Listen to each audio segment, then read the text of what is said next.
Peace, family, and welcome to this edition of the Drapetomaniac Podcast. This is Ayapo Yapa, the HDIC, that is, the head Drapetomaniac in charge. And we're here to have conversations on how to get off this plantation. Of late, I've given a lot of thought to the hustlers among us. Now, there are many reasons that our people listen to hustlers. Some of those reasons being, yeah, I know they're a hustler, but I like and agree with the things that they say. I'm sorry to interrupt. I just wanted to make sure that you listeners are listening to the Drapetomaniac Podcast on doayamedia.com. You are, right? Or they make me laugh, and so on. The argument goes that we need to just throw out the bones, or just ignore the fact that they're either hustling our own people, defrauding, or outright using our people for their own purposes, as long as they're saying something useful, even though they themselves don't adhere to it. Even Nino Brown in New Jack City gave away free turkeys to the community that he was at the same time actively working to destroy for his own benefit and enrichment. So ultimately, the question becomes, at least for me, should a person be given positive accolades for being a hustler because they're doing such a good job at it, even though it's our people they're hustling? The line is so fine and the conversation is so nuanced that I'm not sure I can even completely split that fine here, but I'm going to give it a try. And to start off, I will say this. I have a hard, fast rule that I follow, and it has served me very well, and I do not deviate from it. Rule: I do not argue with people's fans. Ever. It's as useless an exercise as trying to explain white privilege and the legitimacy of reparations to a white supremacist. So, when it comes to celebrities, social media personalities, and so on, I don't even get into prolonged back and forths, as I see far too many of our people doing. Try to get them to come around and look at the issues or things about the people or their messages that are patently problematic. There's a saying that if a person is determined to believe something, no amount of evidence or facts is going to sway them. And if they're determined not to believe something, the same is true. That's one of the reasons that I personally don't name names. Not because I'm afraid to, but because once you name someone and it's someone's idol and attach that to the issue, for a fan, the discussion immediately stops, and it stops being about the issue and becomes about defending their idol. From there, the entire conversation is no longer serviceable or useful, because they're not listening to the truth or the facts or anything that could help them. They become blinded by their misplaced loyalty, not to the truth, but to the idol they feel compelled to protect. I will point out something useful to our people about the fiasco that happened at the Capitol a couple weeks ago, and be sure to keep this in mind. Lives were lost, and now one by one people are being arrested, charged, and incarcerated. Some having to find attorneys, some having to find new jobs. The families of some are having to make funeral arrangements. So after all that marching, protesting and rioting, and waving their Trump flags, has Trump said he's going to assist with any of their funeral expenses? Is he going to pay the medical bills for the many who were injured, rabidly supporting him and standing up for him? Is he bailing out those who've been put in jail and or are now being hunted down and charged? No, on the contrary, he got on television and denounced them in an attempt to save his own skin. And you know what's messed up? Still millions who are so blinded by their own racism, anger, and what have you, are still supporting and protecting their idol, Donald Trump. But not making this about Trump or his followers. The same is true of many of the social media personalities out here right now. Guaranteed, they get you all stirred up and following them to serve their own pursuits of money, fame, or both. but their loyal brainwashed followers march obediently over the cliff for them. Trust and believe. If called to account, to be held responsible for the actions of those who have defended them to the death, the same would not be reciprocated. As a matter of fact, if it would do damage to their brand, the personality, quote-unquote celebrity or influencer, would not hesitate to throw their brainwashed fans under the bus and do all they could to distance themselves, because at the end of the day, a hustler is about their hustle, and the only loyalty they have is to their hustle. Does the hustler walk the walk? So what if I agree with what they're saying, or that they make me laugh or whatever? The question ultimately comes, is this person walking the walk? So, Ayapo, are you trying to tell me that you should never introduce information to people in order to give them a wider knowledge base from which they can make informed decisions? Far from it. Rightly applied knowledge is power. So what's the danger in listening to hustlers? The problem with hustlers is that they have no ideological center and tend to be amoral in terms of foundational ethics. By definition, a hustler does not, and by necessity cannot, have loyalties that might in some way hamper their hustle. We've all seen it. Movies where an assassin is given a contract on someone close to them, possibly a lifelong friend or even a family member. And before the assassin pulls the trigger, they let their once friend know, "I've always cared about you, but this isn't personal. It's just business." And then proceeds to insert a high-velocity projectile between their lifelong friend's eyes. Why would he or she do that? Because being an assassin is their hustle, and they are for sale to the highest bidder. So as long as they're making the most money from you that they can make, you're safe. But only until someone comes along and offers more money. Hustlers have no loyalty.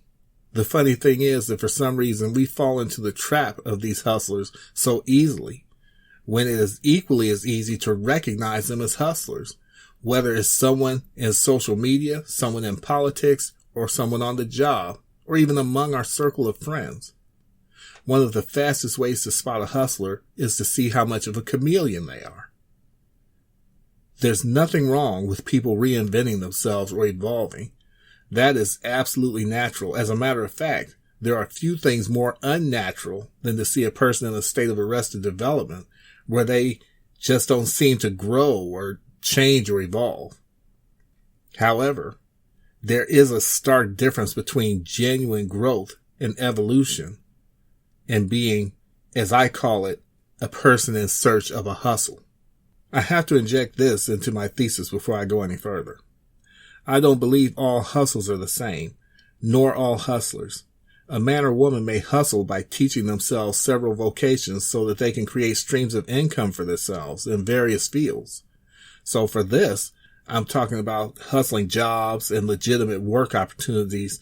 That's actually admirable. The kind of hustle I have determined is destructive, and therefore I don't support, is when a hustler is using people, and especially our people, as their hustle. All cult leaders, all pimp preachers, and many social media quote-unquote personalities fall into this category. For this, I'll focus on social media hustlers who use our people for their own fame and or enrichment, while offering nothing of real substance to their loyal following except information that tends to be titillating or that feeds into whatever bent they may already have. But in the end, it does not ultimately produce positive, lasting effects in their lives. So what is it to me whether a person's getting their hustle on and using other people? Of the many problems I have with it, one of the biggest is that as I look at the history of our people worldwide, and in America specifically, from the time we set foot in this country in chains, we've been in a perpetual state of being used as a commodity. Everyone uses us. Everyone. And when I see our own people doing it, using our people as a commodity, it becomes by orders of magnitude more vile and disgusting to me. Sometimes I find myself asking out loud, is there anyone who will not see our people as something to use as some kind of a stepping stool to get where they're trying to go, or something that can be used to fill their bank accounts? Is there anyone who won't do that? Keep in mind, I'm not talking about people who are genuinely trying to raise up our people and are able to make money at the same time. That's actually commendable. But when someone adopts a message to quote unquote raise our people, but all it would take is something more lucrative that would cause harm to our people to make them turn around, they would in some cases gradually and in some cases immediately change course. That is the problem. Hustlers have no loyalty. Not the least of which, as far as the problems of it go, is that once they've successfully gained a substantial audience and following, those who do not jump off the train in time end up staying on the destructive ride to oblivion with them. I never, and I mean never, give praise or accolades to any one of our people who become quote unquote celebrities or quote unquote successful by starting out doing things like pimping or selling drugs to our people or any other underhanded acts in order to build a foundation for themselves. And then after that, they go quote unquote legitimate and leave that behind. But a lot of our people would say, well, good for them. They left all that behind. You know, they improved their lives. They left a life of crime or of hurting our people, and they've gone legitimate. They've gone straight. Well, you know what else that they leave behind? Broken lives, broken hearts, devastated people, and negative impacts upon individuals and groups that are far-reaching. They do these things just so that they, as an individual, can move forward. But then we admire them because they have the quote-unquote bag. They have the McMansion, the fine car, the fine wife or husband, and have achieved the quote-unquote American dream. As I said before, I neither celebrate nor congratulate that. It sickens me if they got to where they got to on the backs of our people. Because if that's the case, tell me, what's the difference between them and our oppressor who now benefits from the fruits of the labor of us and our ancestors while leaving us devastated as a people? The way that you get to a place does matter. I personally have had enough of watching our people ignore, marginalize, or in some cases demonize and attack those in our community who are genuinely seeking to help our people get out of this sinking ship, while simultaneously raising up, elevating, and defending those who are using our people for their own fame and or profit, while helping to bankrupt our community physically, spiritually, mentally, and financially.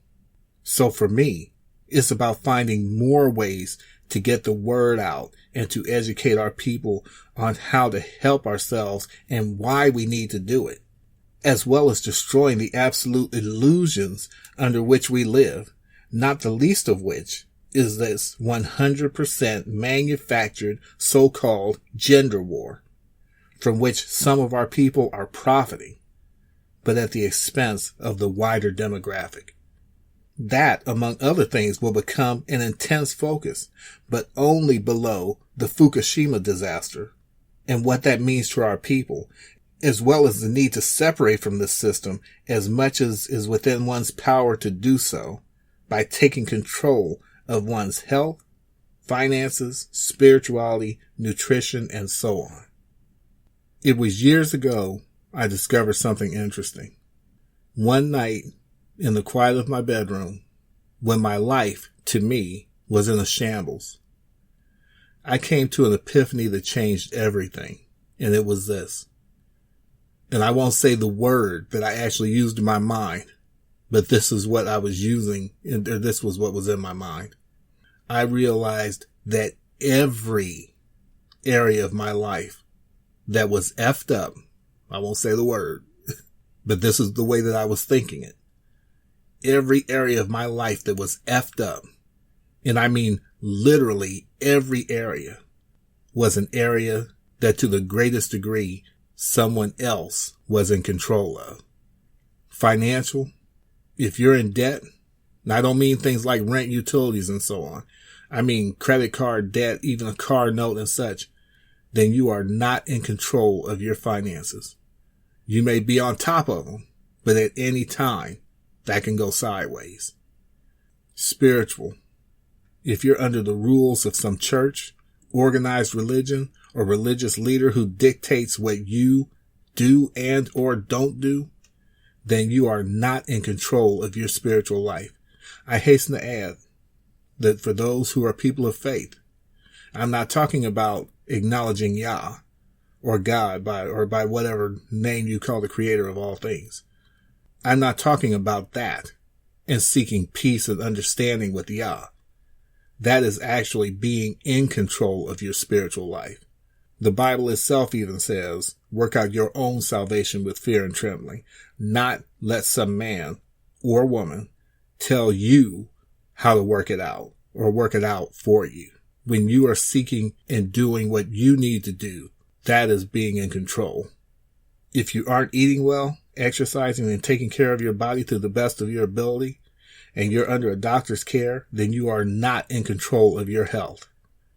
Though I believe there are natural cures for pretty much everything, some doctors are also helpful and useful, especially when diagnosing a problem. But while under their care, if you must be, you should always be seeking a way to, as much as possible, separate from them and find alternate methods of healing than pills, surgeries, or radiation. Because the medical and pharmaceutical industries are not about healing. Healthy, well people are not profitable. Keeping people sick, but just sick enough that they don't die, is where the money is. So take control of your health.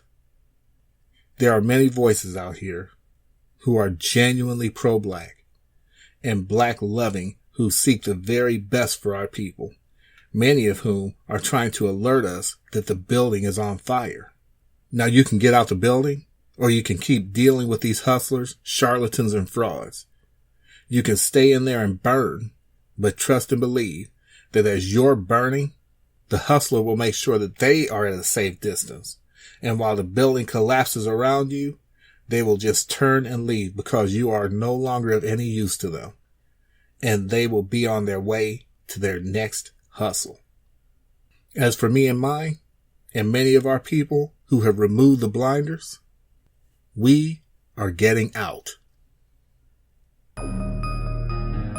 Thank you for listening to this edition of the Drapetomaniac Podcast. This is Ayapo Yapo, the HDIC, that is, the head Drapetomaniac in charge, wishing you peace and blessings, safety, security, and sanity through separation. And until next week at this same time, I'll see you on the run. And thank you again for listening to the Drapetomaniac Podcast. Tune in next week at doiamedia.com. DOIAMEDIA.com. And again, we'll catch you on the run. Peace.